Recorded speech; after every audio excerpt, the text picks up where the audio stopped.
attention. I hope you've noticed this. If you have not noticed this, I need you to take a minute and pay attention because so much money is coming out of the sky right now.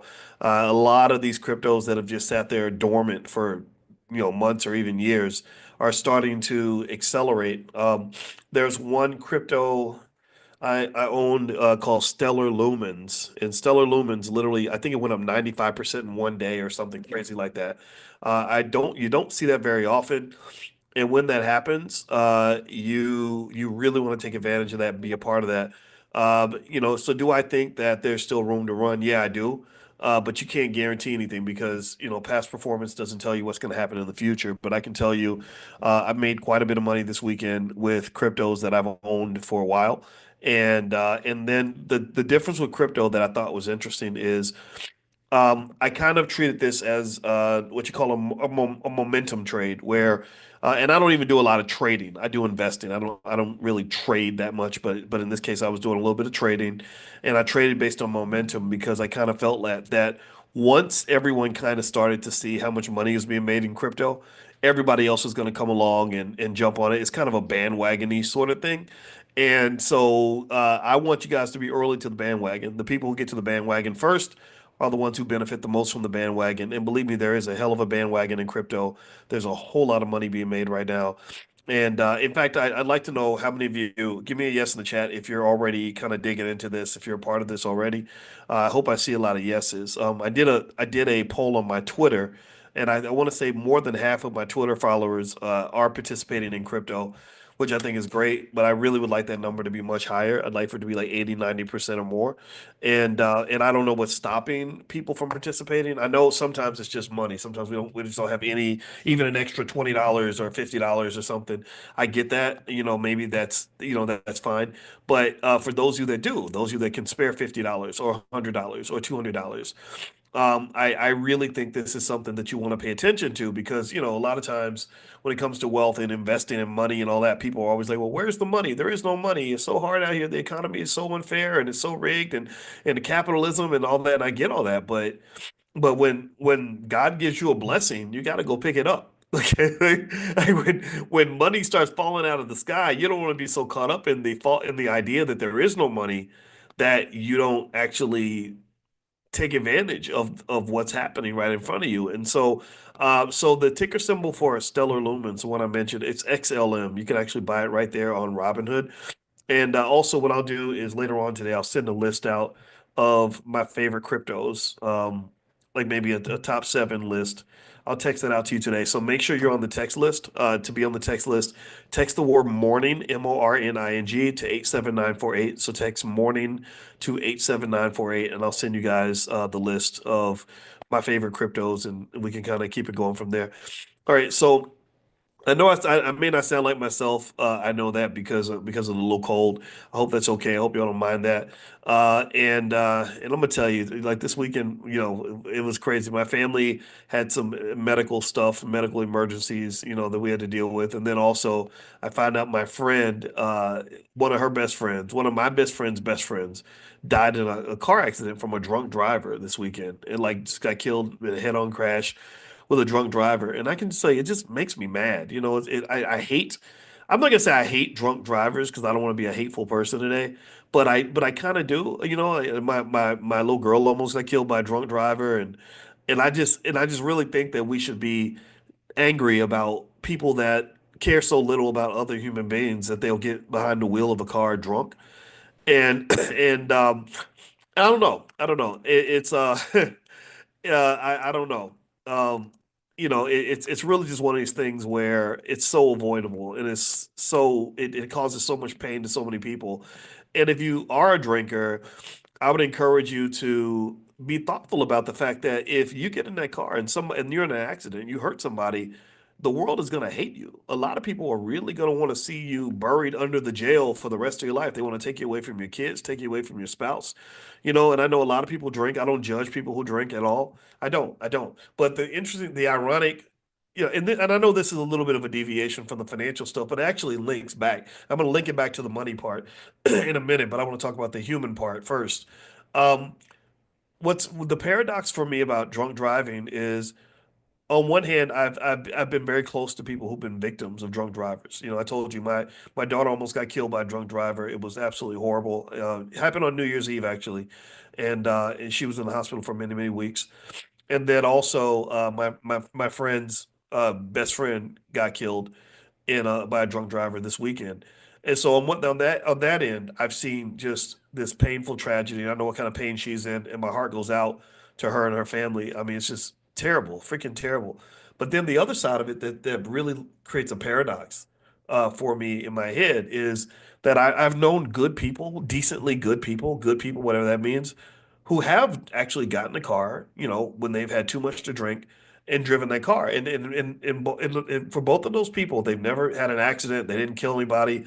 Nothing happened. But I remember just thinking, and I wanted to tell them, like, well, what would happen if something did happen? Like, what if you did hit somebody and kill somebody? They're going to treat you like you are a murderer, a child molester, or a rapist. Like they're going to hate you. So why would you even take that chance to do that?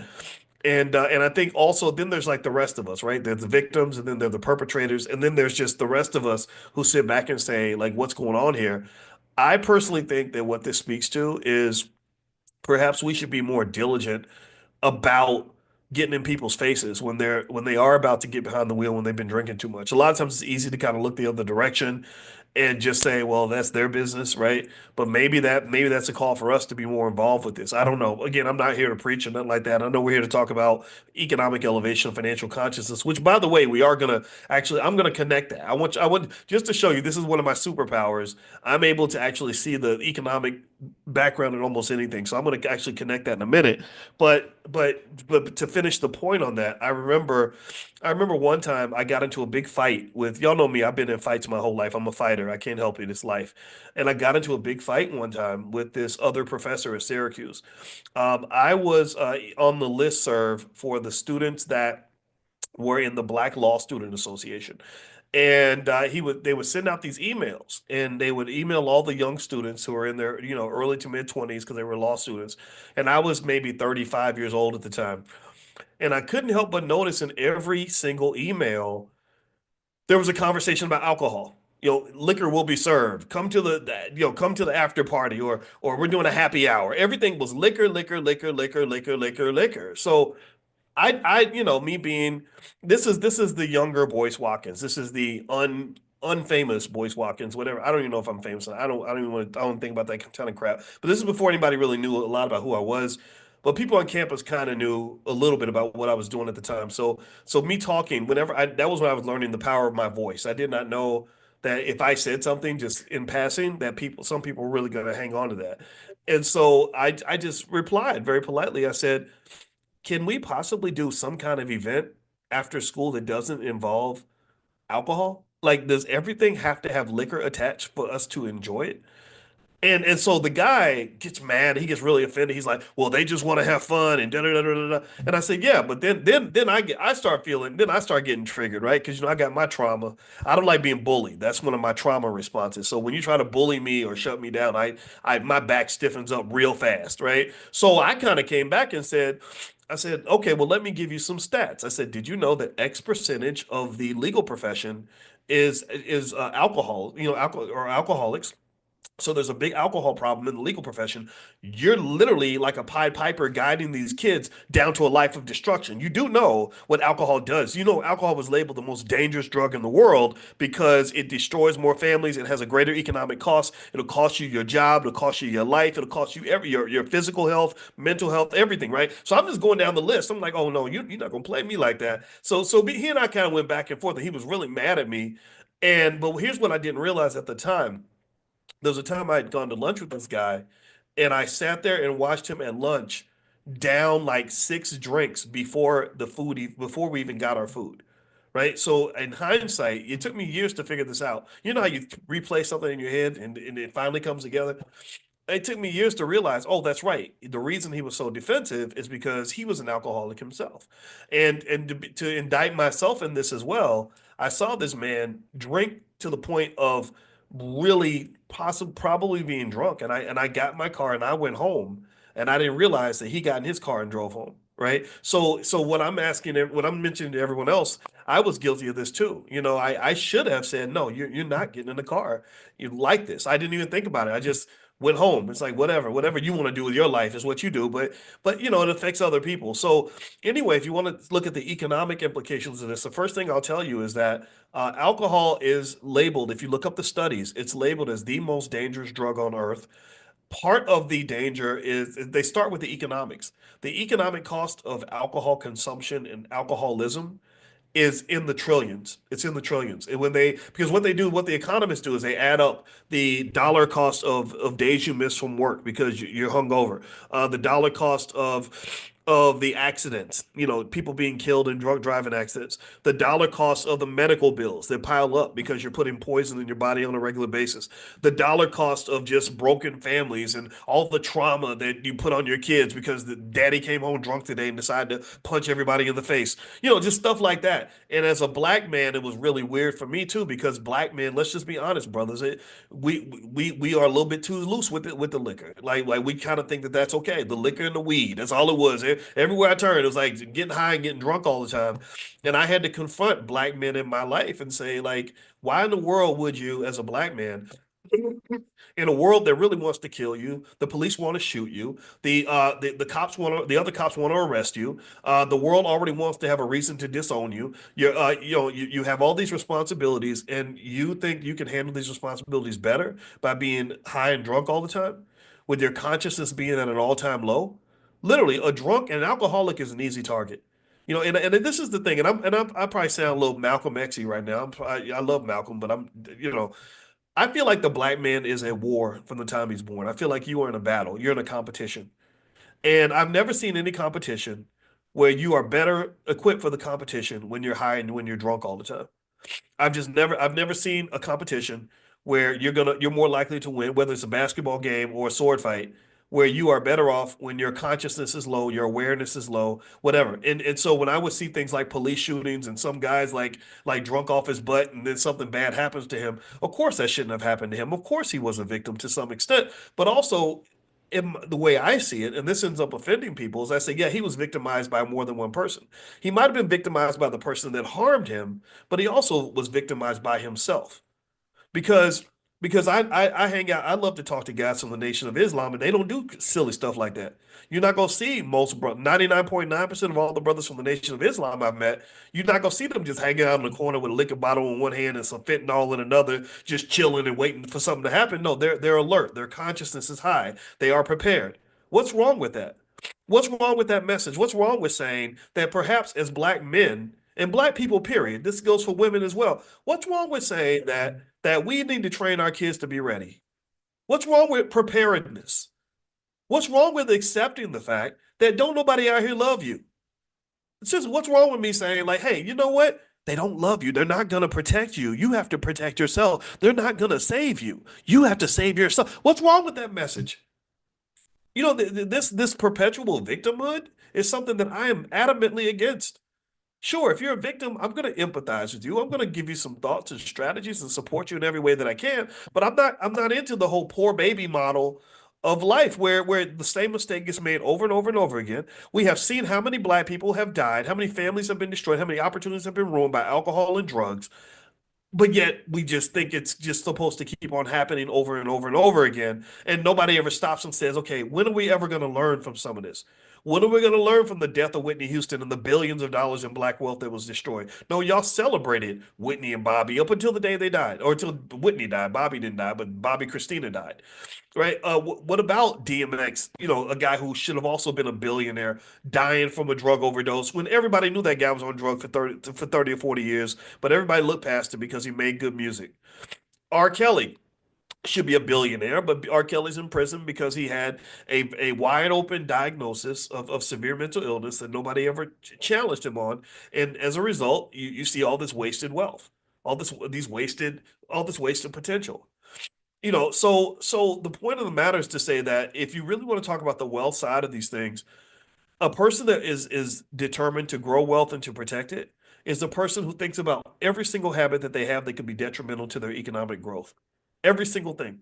So that means if I'm out here grinding and hustling and I'm trying to get to the top of my profession and I'm in a constant competition with other people, uh, I know I can't compete if I am drunk every single day. I know I cannot compete if I am out here getting high on dope every day. I know I can't compete. Some of you guys, maybe your addiction might just be chasing women. There was that old saying. Remember that Chris Rock movie, I Think I Love My Wife, where he said you can lose money chasing women, but you'll never lose women chasing money. Right, remember when he said that? Because he saw that he was distracted by this girl. And he said, yeah, you can lose money chasing women, but you'll never lose women chasing money. And I saw that a long time ago, and I kept that in my mind. I was single at the time, and I was like, okay, I was ready to mingle. I had my personal life going on, but I said, no, I'm not letting anything get in the way of me trying to focus on being the best I can be. Because when I am focused on being the best I can be, when I turn around and decide I want a wife or a girlfriend, whatever it is I wanted at the time, there would be plenty of options because I would have all my stuff together. And I think that in general, that speaks to the simple idea that instead of finding someone or something that's going to make you better or get you to the next level, how about you get yourself to the next level? Get yourself together. And then you'll show up as a complete person, and then you'll have more opportunities that way. But with that being said, let me get off that soapbox. I thank you for letting me share that. Y'all, I hope you can forgive me. I told you this has been a crazy, rough weekend. And in addition to the cold, and you hear me sniffling and everything. But but I really want you to understand how drugs and alcohol fits into the wealth equation. So what does this mean? How do you translate that into real life? Well, number one, these are lessons you talk to your kids about.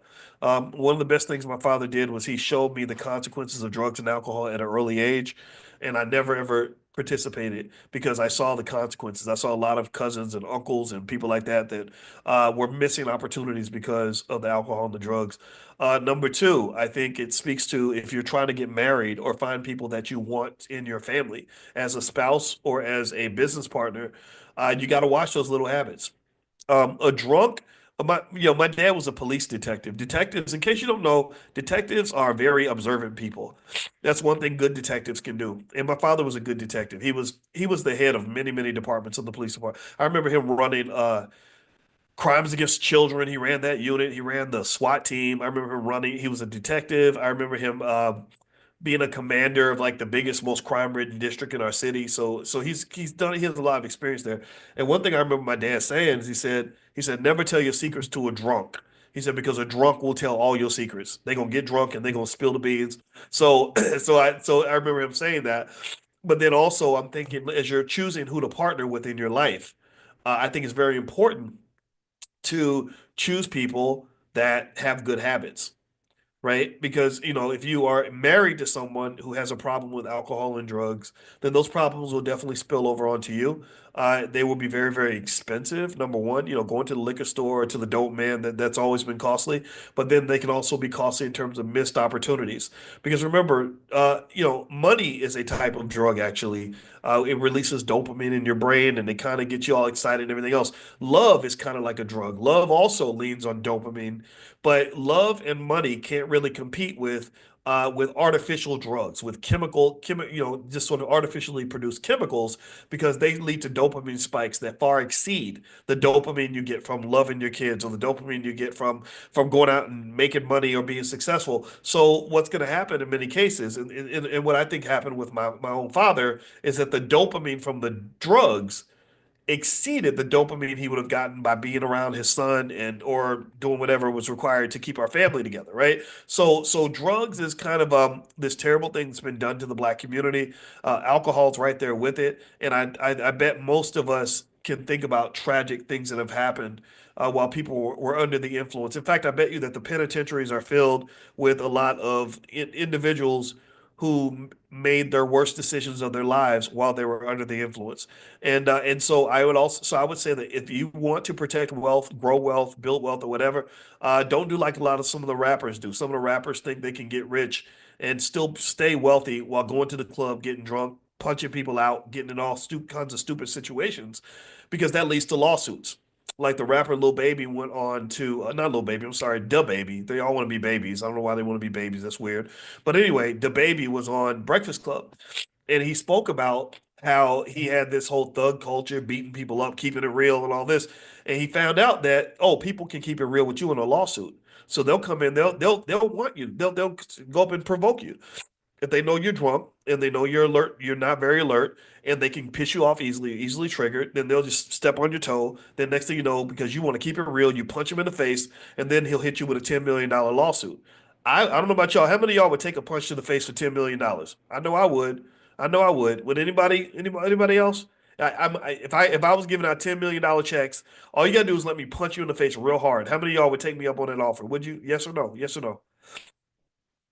So this is what happens. This is what I see in my head whenever I see a famous person or a wealthy person or a celebrity or an athlete or entertainer who thinks they can have wealth at this level and still act like they on this level.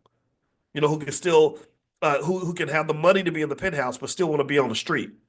When you start trying to keep it real and all this other stuff that they have you doing in hip hop, then you're putting your wealth in risk. That's why most rappers can't keep their money very long because eventually they'll lose it in a lawsuit or something like that. Smart, strategic people, historically, smart, strategic, aware, conscious people, financially conscious people have always been able to steal the wealth from unconscious people.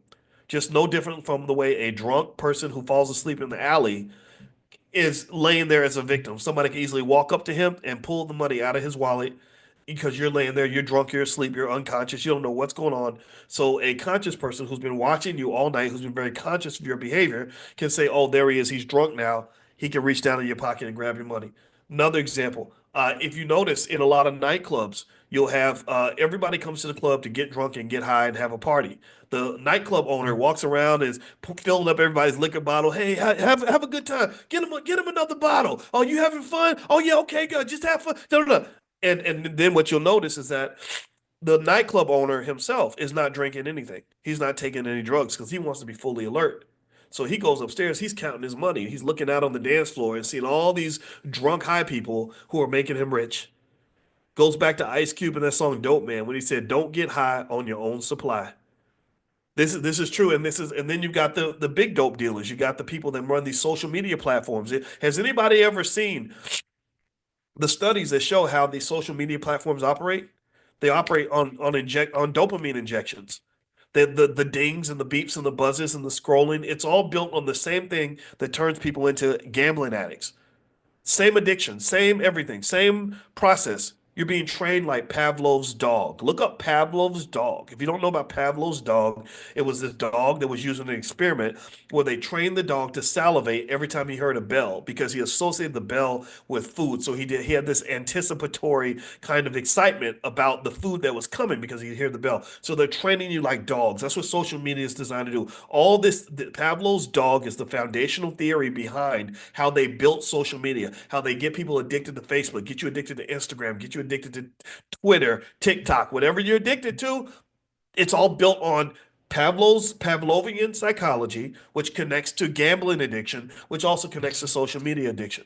But does anybody ever notice what these social media company CEOs say when they have them on documentaries and they say, "Well, do your children use social media, or do you let your kids use social media all the time?" What do they always say?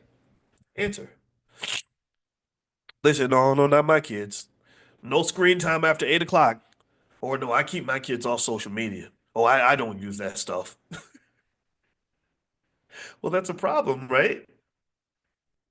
In finance, they call that the lemon theory. The lemon theory says that if there's something to consume that you won't touch, but you're telling me that I should consume it, that if you're asking me to do something that you're not willing to do, then I shouldn't do it either. Do you understand? If you won't use your product, why the hell should I be using your product? Because you won't even use it. Do you get that? That's why when a CEO of a company sells his shares, guess what happens to the price of the shares? They drop because a lot of people start bailing. They say, "Oh, well, if you're selling, I'm selling too. I'm out of here." You should not want to take in something that the creator of that thing did not want to take in because they know more about the product than you do. They know the ingredients. You don't know all the ingredients. You don't know the thought process and all the research and the structure of how they came up with social media algorithms. You don't know what's in the damn algorithm, but they do. And they're literally sitting there saying, "Oh, I don't touch this stuff. Not me. Oh, buddy. Oh no." But we'd like for you to have it. Welcome to capitalism. Welcome to capitalism. Don't get high on your own supply. So at the end of the day, I think I think consciousness is really important. Conscious people understand these things. Unconscious people don't. Most of the world is not conscious. And that's why most of the world ends up being exploited. I don't want you to be a victim. I don't want you to be exploited. So these are my thoughts on that topic. Now, since my nose has stopped up, I'm not going to keep you guys for too long, but I want to hop back on this crypto piece really quick, and I want to let you guys know. Later on today, I'll send out that list of my favorite cryptos. If you guys want to just take a look at what I'm digging into. And crypto's been going crazy. It's been really cool. And if you want the list, pull out your phone, text the word morning to 87948. So you can text morning to 87948. Also, I know some of you are interested in stock options. I know a lot of you have done the $1 trial in the Prime program where we generate income from selling stock options. So if you guys want to be notified, we're going to have a class meeting this week. If you want to be notified, text the word options to 87948. So text options to 87948 if stock options is something that you're interested in. So right now with crypto, here are the variables that are driving crypto insane right now. The number one variable is the election. The election just kind of set it off. That was an explosion in value, but it was more anticipatory. It's more, the markets are driven by an anticipation of what is going to happen. They're not driven by what has actually happened or what is happening. It's all about information and expectations. So when you saw the crypto prices jump, I mean, you saw Bitcoin just go berserk. Um, that other crypto I told you about, Stellar Lumens, I told you, I think I swear, I think I saw it go up like 80, 90% in one day. It was kind of crazy. And there's a few others out here that have been going berserk. Let me see. I think Stellar. Hold on. Wait, I can't. My phone's not acting right, so I can't look at it. But anyway, long story short, this has really been an explosion in value. And yeah, Stellar Lumens has gone up 123% this week, or 370% in the past month. So it's literally tripled in price, which is insanity. So anyway, long story short, this is kind of what's been going on. It's all about this idea that Trump is a pro crypto guy, which is really amazing that he would be pro crypto when actually just a few years ago he said Bitcoin was garbage. He was like, I wouldn't buy it from my dog, and or he said something crazy like that. And so he switched over mainly because he was trying to get reelected. And the way these election negotiations tend to go is you go to people that have money and you say, if you get me elected, then I'll change this law in your favor so you can make money. So basically, they um, they gave him a bunch of money, they got him elected, and now they expect him to fulfill his obligation to the crypto community. The biggest issue that the crypto community had, right, with the government was that Gary Gensler was the chairman of the SEC, or yeah, SEC chairman. And what Trump told them was he said, as soon as I get elected, I will fire Gary Gensler. So all the crypto people were going crazy. They were like, yeah, because and I'm gonna tell you, even myself, I'm a crypto investor, and just as a finance guy, I never understood Gary Gensler. Because Gary Gensler did this weird thing. They call it regulation by enforcement, where basically what he did was he would let you break the law and then go back and sue you later for breaking the law. And it's so it's like if you go to a cop and you say, am I allowed to park right here? And they say, well, maybe you can, maybe you can't. So you're like, okay, so you park in that spot, and then they give you a ticket for parking in that spot. That's BS. That's not, there's nothing logical about that. I would love to understand the legal theory behind that because it made no sense. And what it was doing was it was costing people money. So what would happen later on is if you buy a crypto like XRP, for example, this happened to XRP. You bought this crypto, you're hoping the value goes up. Gensler slaps a big federal lawsuit onto the crypto and they get delisted from all the exchanges, then suddenly you're losing all this money. because this dude did not know how to just go ahead and make decisions. I don't know. I don't get it. I don't understand government at that level. That's just weird to me. So Trump got rid of Gensler, or he's going to get rid of Gensler. Gensler's already talked about resigning or something. I think they're kind of cleaning out the whole government. They're changing everything. Um, and so crypto bros are excited because now you've got this sort of deregulated space that will allow cryptos to flourish, which can be good until it starts getting bad. Deregulation is not always the best thing for an economy. You need some deregulation so you can let things kind of breathe and develop the way they're supposed to. Like I think Bitcoin was supposed to be at 100,000 3 years ago. Bitcoin, if it was unobstructed, would have hit 100,000 in probably 2020 or 2021. I think 2020 because the stock market had a lot of speculative energy behind it. Another variable that kept Bitcoin from getting hit 100,000, in my opinion, was FTX and Sam Bankman-Fried. When, if you know Sam Bankman-Fried, he was known as the big crypto guy, and he was kind of this billionaire that was doing all these amazing things. But it turned out that he had broken the law in a really egregious way, which killed the trust people had in the industry. So here's what if you were a person that believed that all this was going to clear out eventually, then obviously buying crypto all along would have been the best move because it would have been much cheaper. But there's a lot of smoke and mirrors that have happened in crypto, and some of those have been cleared up a little bit. I know that there's also this other really sinister theory out there that there were wealthy people like the Trumps or the JP Morgans that were deliberately creating doubt. They call it FUD, fear, uncertainty, and doubt behind crypto to deliberately push the price down so they could buy the property or so they could buy a lot of crypto really cheaply. I saw a guy, he was on the Glenn Beck show, and this is what he claimed. Again, I have not verified this, but if it's true, it's very disturbing. He claimed that the same weekend that Jamie Dimon, who runs JP Morgan Chase, the same weekend that he says, "Oh, crypto's terrible. If I find any of my traders buying crypto, I'm going to fire them." He claims that that same weekend, when the crypto price drops 24%, that one of the biggest crypto buyers on earth was JP Morgan. Now, is that true or not? Again, I did not verify it, but if that is true, that's a problem. And is it feasible? Absolutely. Donald Trump has done things like this in the past. A lot of people do, especially if they know that their voice can manipulate the price. And actually, there have been accusations in certain cities that they do this actually with gentrification sometimes, where maybe if there's a neighborhood where the property, where there's some property developer who wants that property, right? What they might do, or what they've been accused of doing, is having government officials go in and do like a drug raid or whatever in that neighborhood, or do things in that neighborhood that will really reduce the property values so that the property will be really cheap and easy to acquire, or people will want to move out of the neighborhood. Like we want to clear it out, make people not want to stay there, and then we go buy it all up, and then we can develop it and make it safe and clean, and put in dog parks and Starbucks and bring all the white people in and all this other stuff. So this is something that has happened before, because if you think about it, the value of an asset is pretty much driven by the demand that human beings have for that asset. Demand and supply. This is a fundamental concept in economics. So if you can manipulate demand or supply of something, then you can manipulate the price.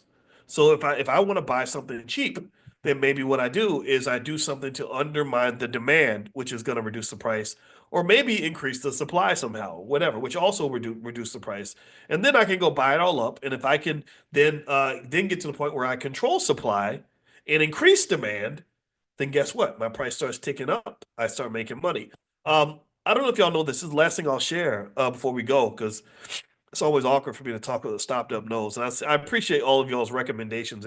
I am going to get some Vicks Vapor Rub and put it on my body, and or maybe my wife is here. Maybe she'll rub it in for me.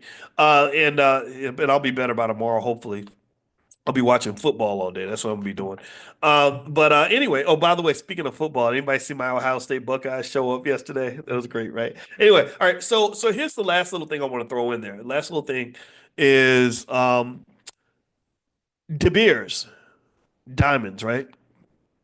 Here's an example of how the manipulation of supply or demand can impact can impact the price of an asset. This really blew my mind when I found this out. Did you did y'all know that diamonds are not like all that rare. Did y'all know that diamonds are very common? Like diamonds are in pretty heavy supply, right? Well, there's a belief that the De Beers company that controls all these diamond mines in South Africa, they deliberately restrict the supply of diamonds just to keep the price high. They literally there's not there's nothing really special about diamonds. About 100 years ago, they just decided, hey, we want to make diamonds the cool hip thing. So they started creating these ad campaigns to make people believe that diamonds are really important. So, like they ran one campaign that won a lot of awards was "Diamonds Are Forever." And if you remember the James Bond movie, they had a whole song around it. Diamonds are forever, forever, forever, right? So they actually won awards for that. They were like, wow, this is some this it was like remember Dave Chappelle used to do player of the year? It was like player hater of the year, but they have the player of the year awards where they'd be like, that was some good pimping. You really pimp people into like buying these diamonds, these worthless pieces of rock, these worthless little rocks. Like you really did a good job. So they literally at the pimping awards they were getting like these awards for how strong their campaign was because they literally increased the demand for diamonds dramatically. And then they even created false ideas. Like if you went back 100 years ago and told a woman, "Hey, if a man loves you, he's going to buy you a diamond," she would say, "What are you talking about? That doesn't make any sense. Like, why would you say that?" Well, now though they have ads where they'll say, if he loves you, he'll buy you a diamond, or they would put out these false PSAs to say if you buy a diamond, you have to spend, I think they said 2 months' salary or something. That right? Why does that work? It works because most people are followers. Most people don't really spend time doing the things that you all do. They don't sit and meditate and become conscious of who they are, what they want, how the world works. They don't do that. They're just sitting there like, well, what do I do next? Where do I go next? How do I do this? How much should I pay for this? Right? So what they do is they take advantage of that by basically saying, yeah, 2 months salary, spend 2 months salary on a diamond. And I kid you not, I got married in 2021. I did buy my wife a diamond. Uh, I don't remember how much it cost. She didn't care. I didn't care either. I just wanted something that she liked.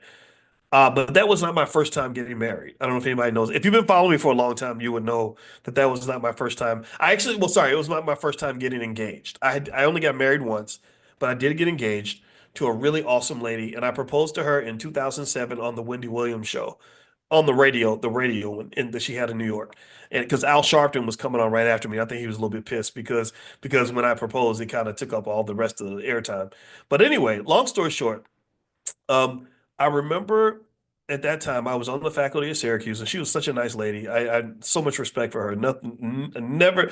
I also believe. You know what? I'm gonna tell you a little something secret. I believe that how you talk about your exes says a lot about you.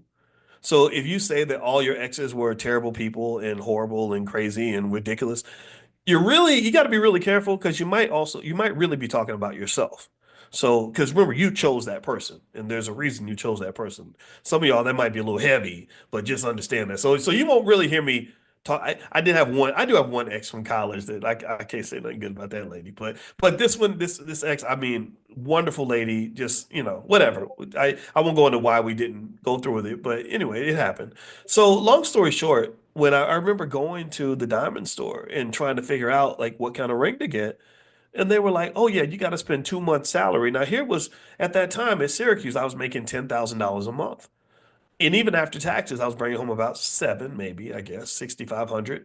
So I was like, "Wait, that's $13,000. That's a lot of money. Like I'm not spending that much money on a diamond. That's crazy." And I remember saying, "No, I'm not doing that shit. Like that's insane to me." So I got the ring that I wanted to get. And fortunately, she wasn't into the money thing. And that's another interesting thing. Is like I just really I don't know. You can tell when you have money, you can tell people that are real that just want to be around you for your money. And that's not, that wasn't my interest at all. And so anyway, I think with stuff like that, that's what saved me in that situation. But I think for a lot of people, these companies they will manipulate you in that way. And so with a lot of these commodities, and this is the final point I'll make on this, whether you're talking about crypto or commodities, diamonds, stuff like that, supply and demand is everything. And there are people at the top of the food chain. If you want to find the really corrupt, dark spaces of capitalism, there are people at the top of the food chain who know how to manipulate demand and supply because to some extent they kind of know that most economic valuations are kind of an illusion. They're an illusion. They're sort of a perception.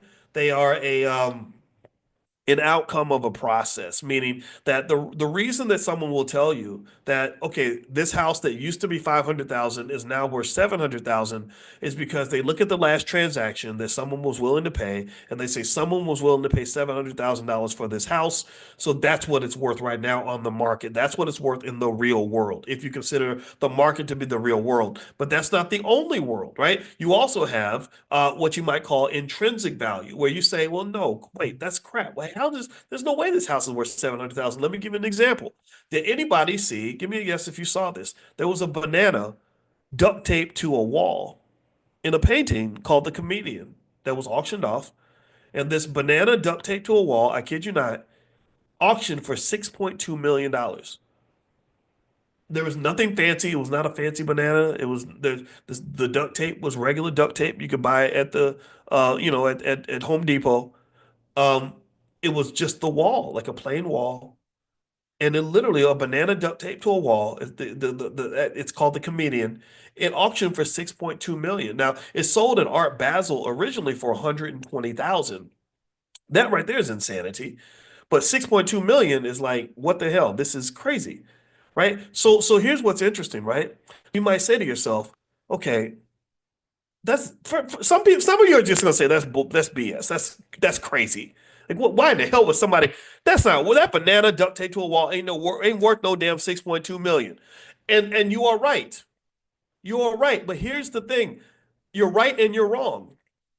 You're right because you're accurate to say there's nothing intrinsically or inherently valuable about a banana and duct tape that would make it worth 6.2 million, but you're not referring to the market value. The market value is that this thing truly is worth 6.2 million and that it could be a good investment, believe it or not, which is crazy, right? There's something in finance called the bigger fool theory.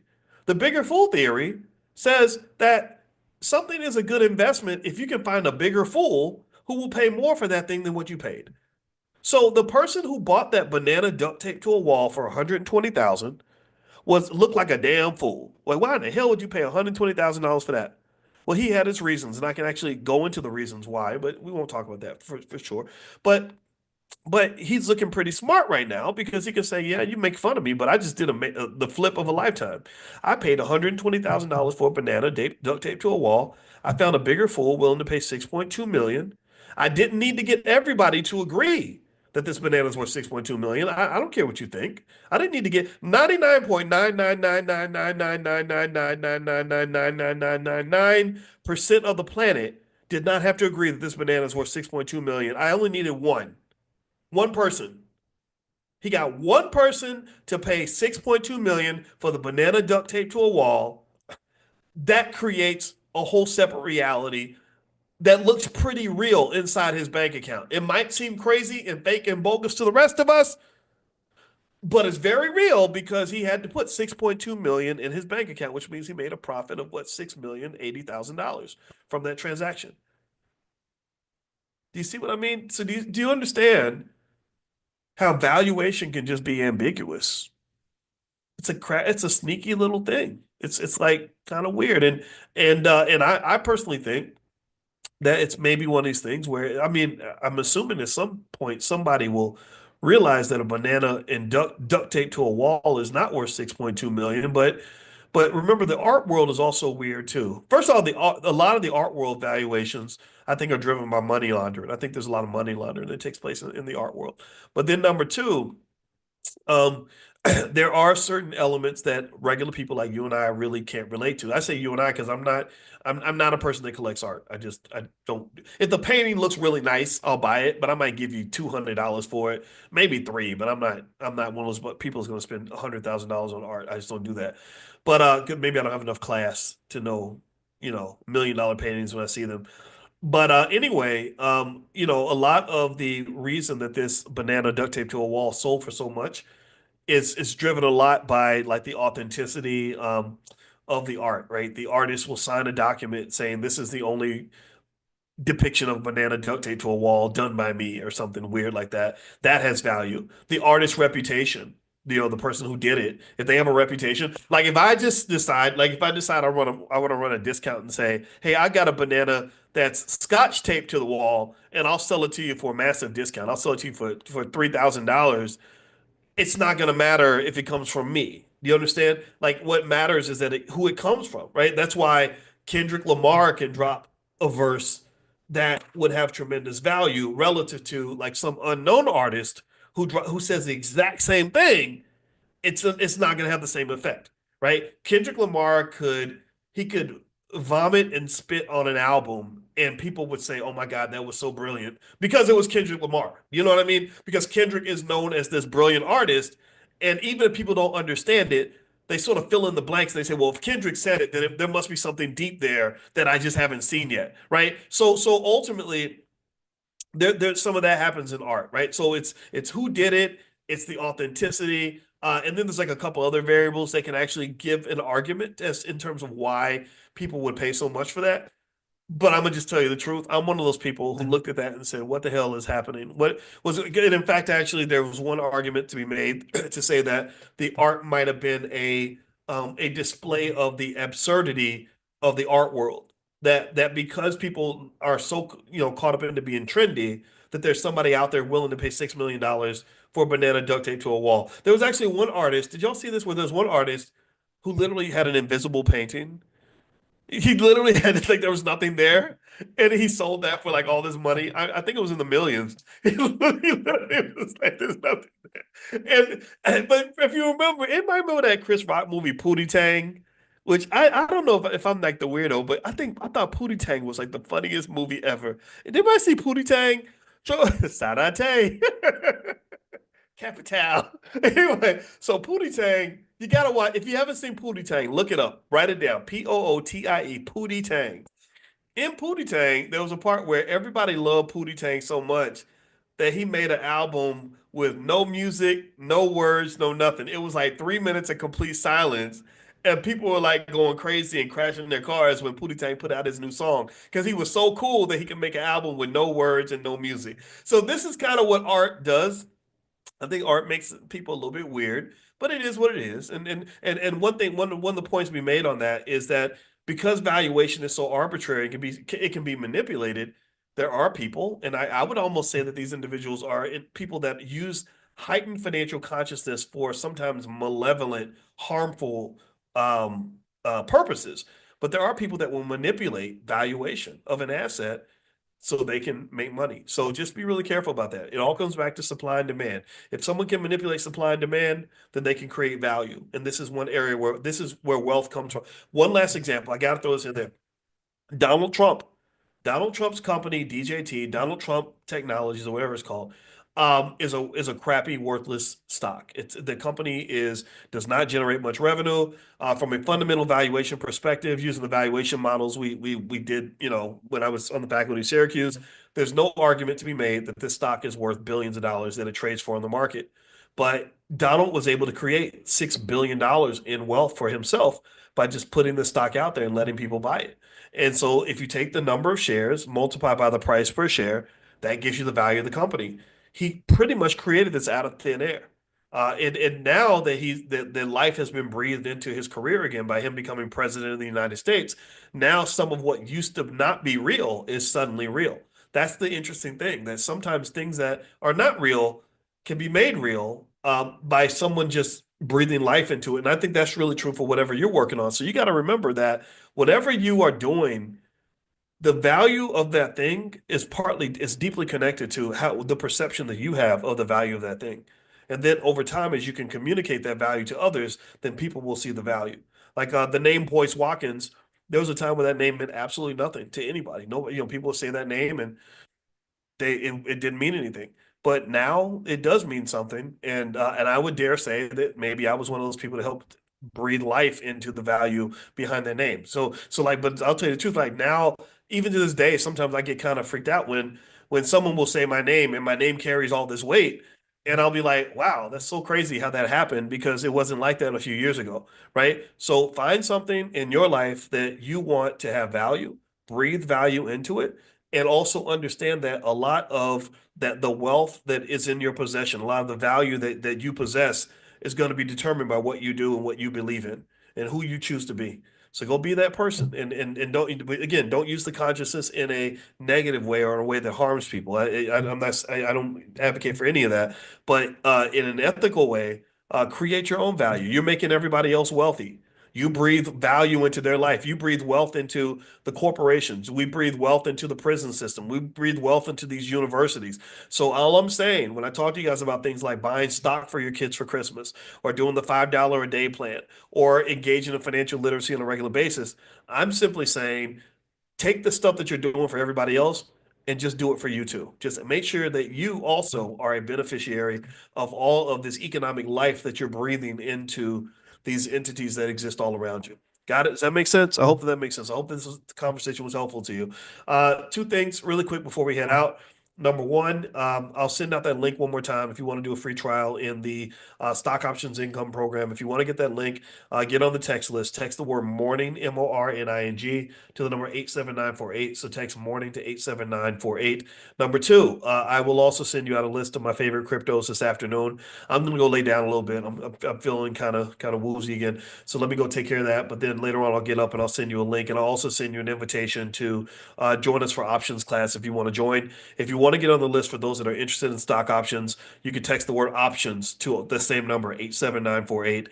And those are the ones, you're the only ones I'll reach out to about stock options. So I don't want to bother anybody that doesn't want to hear from me. So you text options to 87948 or morning to 87948. And we have resources for you in the Black Business School. So God bless you guys. Have a great day. And thank you for putting up with my snotty nose. I'll see you guys later. Take care. Bye bye.